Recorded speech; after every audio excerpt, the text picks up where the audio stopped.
alasan dia, Pak. Tapi make sense gak seseorang ya yang yayasannya ilegal bertindak sebagai yayasan? Jadi misalnya gini, Mas di tengah jalan, di situ diberhentiin sama orang pakai bajunya polisi, ngakunya polisi, pakai bajunya polisi, ngakunya polisi, atributnya polisi. Tapi Mas tanya, Mas punya izin polisi nggak KTA? Nggak ada. Belum saya urus, belum lulus, tapi saya udah daftar sekolah polisi, belum lulus. Terus dia bilang sama Mas, ini bahaya loh di depan lo, Mas. Saya amankan dulu motor Mas ya. Mas kasih nggak? Lo simpel dong. Ini yayasan, ngakunya yayasan, izinnya kata Menteri Sosial tidak ada izin. Bahkan kemarin di dua sisi lawyer-lawyernya juga bilang punya legalitas akte pendirian, jadi dia berhak untuk didirikan, tapi nggak punya izin beroperasi. Ini dua hal yang berbeda loh. Jadi dia bilang saya punya legalitas, saya berdiri. Ya iya, berdirinya lu boleh, tapi beroperasinya kalau lu nggak punya izin nggak boleh beroperasi. Jadi lawyernya udah bilang, Menteri Sosial juga udah bilang, makanya kalau dia nahan itu, dia ilegal. Dia kan selama ini pakai kedoknya apa? Yayasan. Saya yayasan, saya mau menyimpan, saya mau memastikan. Lah yayasan lo ilegal berarti nggak bisa dibilang yayasan, Mas. Itu oknum yayasan. Yang bener. Ya dong, nggak ada izin. Kalau polisi nggak ada izin, nggak ada KTA. Mas tanya, ada KTA-nya? Enggak. Kerjanya di kantor mana? Kantornya ada di sana, tapi saya belum resmikan. Bukan kantor polisi, di rumah saya di situ. Kan berarti kan itu bukan polisi, itu oknum polisi. Itu loh Mas, itu yang masyarakat wajib, kita harus cerdas secara hukum. Saya bukannya saya mau serang Novi secara pribadi, tidak. Ya kan, wake up. Orang ini sah atau enggak? Kalau dia sah sebagai yayasan, lu mau pegang 10 tahun, 100 tahun ya sudah, lu sah yayasan. Lah izin aja nggak ada, kok dia masih ngaku yayasan? Alvin juga sempat bicara terkait Yayasan Novi ini sempat digerebek juga. Kenapa? Yayasan Novi itu katanya sempat digerebek juga dan petugas juga tidak menemukan si ODGJ-nya gitu. Betul. Jadi Mas bisa baca lah, itu berita jelas banget di media Indonesia, dinyatakan seperti itu. Jadi polisi datang ke sana, ada 2 lantai, ODGJ-nya nggak ada, terus bayinya diambil, ada beberapa bayi diambil. Jadi bukan cuma 1 bayi loh ini, ya dia banyak loh. Sedangkan dia tidak punya perizinan dan akte pendiriannya dia bukan untuk mengurus bayi, Mas, untuk mengurus ODGJ, ya. Jadi kayak Mas polisi tugasnya untuk jadi polisi, nangkap orang di jalan gitu. Tapi sekarang polisinya bilang, saya bukan cuma polisi, saya mau jadi hakim juga, menghakimi. Nggak bisa. Inilah yang dia lakukan. Dia ngurusin ODGJ ya, oke, hak kamu ODGJ. Bayinya ini gimana? Ya, dan ini seseorang yang kerap kali ya melanggar hukum, Mas. Kalau dia udah melanggar hukum sekali, contoh ODGJ itu dia udah langgar hukum, nggak punya izin yayasannya. Kedua, ngurus bayi nggak punya izin. Ketiga, sekarang dia ngambil uangnya Agus juga tanpa izin. Di situ makanya sama Agus dilaporin ke polisi. Jadi ini bukan cuma sekali 2 kali aja melanggar izin, melanggar aturan ya, melanggar hukum. Dia lakukan lagi dan lagi dan lagi. Dan saya adalah lawyer. Lawyer ini adalah salah satu dari 4 aparat penegak hukum. Tentu saya berhak dan berwenang untuk meluruskan ke masyarakat bahwa ini adalah orang yang melanggar hukum. Terserah mereka suka atau enggak, terserah orang itu favorit di masyarakat atau enggak, saya speak the truth gitu loh. Tapi kalau dugaan dari Pak Alvin ini, bisnisnya Novi itu gimana mungkin? Sehingga yang tadi kan Pak Alvin juga menyebut bahwa terkait mobil mewah dan lain sebagainya gitu. Mungkin gini aja, hal yang sepele Mas ya.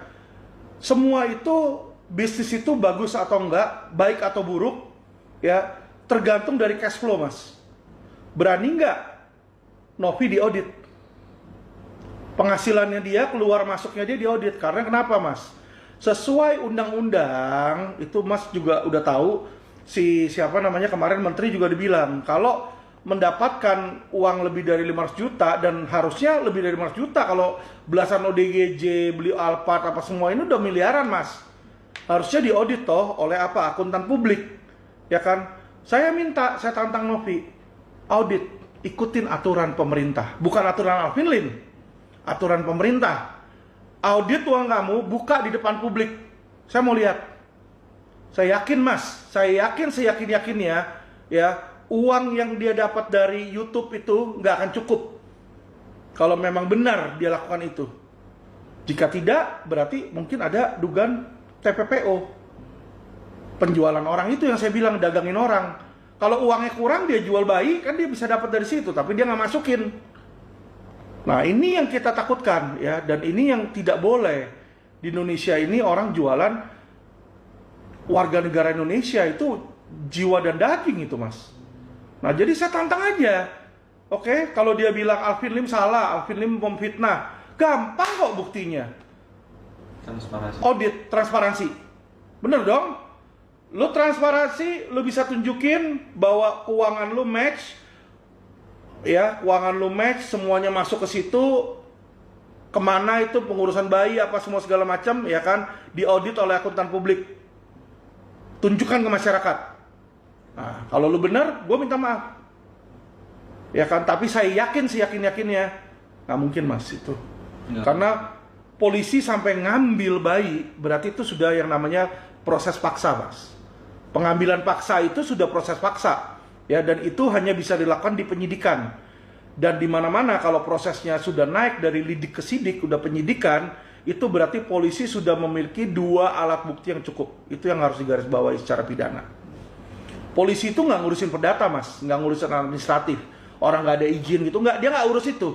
Dia urusin pidana, makanya dibilang ada perdagangan orang, itulah pidana, ya kan? Dan ketika sudah ada 2 alat bukti, baru dia eksekusi, diambil paksa di situ. Jadi bisa dipastikan penyidikan di Mabes Polri itu sudah masuk ke penyidikan, mas. Dan informasinya yang saya minta dari Bareskrim, belum ada SP3, mas. Dicek aja, belum ada SP3. Jadi kita tahu yang namanya penyidikan itu, kalau untuk dihentikan, ya harus ada SP3.